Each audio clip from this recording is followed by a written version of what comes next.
പ്രിയപ്പെട്ടവരെ, നിങ്ങൾക്ക് കാസർഗോഡ് ജില്ലാ പഞ്ചായത്ത് കാര്യാലയം അറിയുമോ? അത് കാസർഗോഡ് കളക്ട്രേറ്റിലേക്ക് പോകുന്ന വഴിയിൽ ഫസ്റ്റ് കിട്ടുന്ന ബിൽഡിംഗാണ് കാസർഗോഡ് ജില്ലാ പഞ്ചായത്തിൻ്റെ കാര്യാലയം. അവിടെ ഒരു ബിൽഡിംഗ് കെട്ടിയിട്ട് കേരള മുഖ്യമന്ത്രി ശ്രീ പിണറായി വിജയൻ ഉദ്ഘാടനം ചെയ്തിട്ട് കുറച്ചായിട്ടുള്ളൂ. ആ ബിൽഡിംഗ് പണിയാനായിട്ട് ജില്ലാ പഞ്ചായത്ത് അധികാരികൾക്ക് വേണ്ടി വന്നിട്ടുള്ളത് 1 വർഷമാണ്. 5 കോടി രൂപയാണ് അതിന് ചെലവഴിച്ചത്. ഇതേ കോമ്പൗണ്ടിൽ കുറച്ച് അങ്ങോട്ടേക്ക് മാറിയിട്ട് ഒരു പ്രതിമ നിങ്ങൾ കണ്ടിട്ടുണ്ടാവും. എത്രയോ കാലമായി ആ പ്രതിമ അവിടെ നിർമ്മിക്കാൻ തുടങ്ങിയിട്ട്. ചുരുക്കി പറഞ്ഞാൽ 20 വർഷം. ഞാനിത് പറഞ്ഞു വരുന്നത്, ബേബി ബാലകൃഷ്ണന് ജില്ലാ പഞ്ചായത്ത് പ്രസിഡൻ്റായിട്ട് 5 വർഷം പൂർത്തിയാക്കാൻ കേവലം 2-3 മാസം മാത്രമാണ് ബാക്കിയുള്ളത്. അവർ ഇറങ്ങാൻ പോവുകയാണിപ്പോൾ.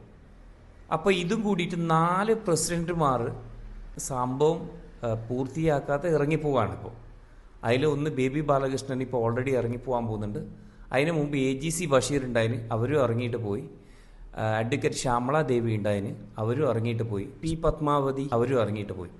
ഇവരൊക്കെ ഇങ്ങനെ ഇതിനകത്തേക്ക് പൈസ ഇട്ടുകൊണ്ട് നിൽക്കുകയാണ്. ഈ സംഭവം എന്ന് പറഞ്ഞാൽ കാനായി കുഞ്ഞിരാമൻ ലോക പ്രശസ്ത ശില്പിയുണ്ട്. അദ്ദേഹം ചെയ്ത ശില്പത്തിനെ പറ്റിയിട്ട് പറയാതിരിക്കലാണ് ബെസ്റ്റ്. അത്രയും വലിയ വലിയ ശില്പങ്ങൾ കേരളത്തിലും പുറത്തും അന്യരാജ്യത്തൊക്കെ ചെയ്തൊരു വ്യക്തിയാണ്. ആ വ്യക്തി കാസർഗോഡ് സ്വദേശിയാണ്.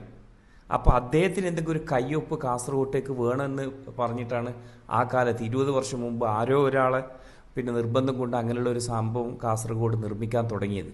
പക്ഷെ കാനായി കുഞ്ഞിരാമൻ എന്ന് പറയുന്നുള്ള ആ ഒരു മഹാവ്യക്തി ഇടയിന്ന് വരുന്ന് ഇതുണ്ടാക്കുന്നു, കുറച്ച് കഴിഞ്ഞിട്ട് പോകുന്നു, വരുന്ന് കുറച്ച് കൊത്തുന്നു, കുറച്ച് പോകുന്നു, പിന്നെ കുറച്ച് കഴിഞ്ഞിട്ട് ആദിയിലും വരുന്ന് പിന്നെയും കൊത്തുന്നു, പിന്നെയും പോകുന്നു.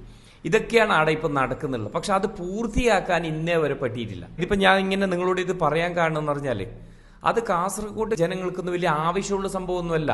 പക്ഷെ ആ ഒരു ആവശ്യമില്ലാത്ത സംഭവത്തിൻ്റെ മുകളിൽ നികുതി പണം ഇങ്ങനെ ഇട്ടുകൊണ്ട് നിൽക്കുകയാണ്. അപ്പോൾ ജില്ലാ പഞ്ചായത്തിനോട് പറയാനുള്ളതെന്ന് പറഞ്ഞാൽ, ഒന്നെങ്കിൽ അത് അവിടെ വെക്കുക, അല്ലെങ്കിൽ അത് നിങ്ങൾ അവിടെ നിന്ന് നശിപ്പിക്കുക. ഇത് 2 വഴിയേ ഉള്ളൂ നമ്മളെ മുമ്പിൽ. അപ്പോൾ കാസർഗോട്ടുകാർക്ക് അത് ആവശ്യമുള്ള സംഭവമൊന്നുമല്ല. പിന്നെ ഇതിനകത്തേക്ക് നികുതി പണം ദൂർത്തടിക്കാനായിട്ടായിട്ട് ഇങ്ങനെയുള്ള ഒരു സംഭവം കാലങ്ങളോളം കൊണ്ടുപോകേണ്ട ഒരു ആവശ്യം കാസർഗോട്ടുകാർക്കില്ല. അതുകൊണ്ട് ജില്ലാ പഞ്ചായത്ത് അധികാരികളോട് പറയാൻ, ഏറ്റവും പെട്ടെന്ന് ജനങ്ങൾക്ക് കാണാൻ നല്ല ഭംഗിയോടെയുള്ളൊരു പ്രതിമയാണ്. വന്നു കഴിഞ്ഞാൽ ഒരു ലാൻഡ് മാർക്കാണ് അത്. ജില്ലാ പഞ്ചായത്തിനൊരു ലാൻഡ് മാർക്ക്, കാസർഗോഡിനൊരു ലാൻഡ് മാർക്കാണ് ആ പ്രതിമ. അപ്പോൾ ഏറ്റവും പെട്ടെന്ന് അത് ജില്ലാ പഞ്ചായത്ത് ഉണ്ടാക്കുക. ഇനിയും അതിലേക്ക് നികുതി പണം കൊണ്ട് വെറുതെ സമയം കളയാതെയും അതുപോലെ തന്നെ വെറുതെ അത് ഇട്ടിട്ട് കളയണ്ട. അത് നമുക്കത് ആവശ്യമുണ്ട് എന്നൊന്നും പറയുന്നൊന്നുമല്ല. എന്നാലും പ്രശസ്ത ശില്പിയായിട്ടുള്ള കാനായി കുഞ്ഞിരാമനുള്ള എല്ലാ ബഹുമതിയോട് കൂടിയിട്ട് അത് ഏറ്റവും പെട്ടെന്ന് ഒന്ന് ഉദ്ഘാടനം ചെയ്യാൻ ജില്ലാ പഞ്ചായത്ത് അധികാരികൾ മുന്നിലോട്ടേക്ക് വരണമെന്ന് ഈ ഒരു സമയത്ത് അഭ്യർത്ഥിക്കുകയാണ്. Thank you.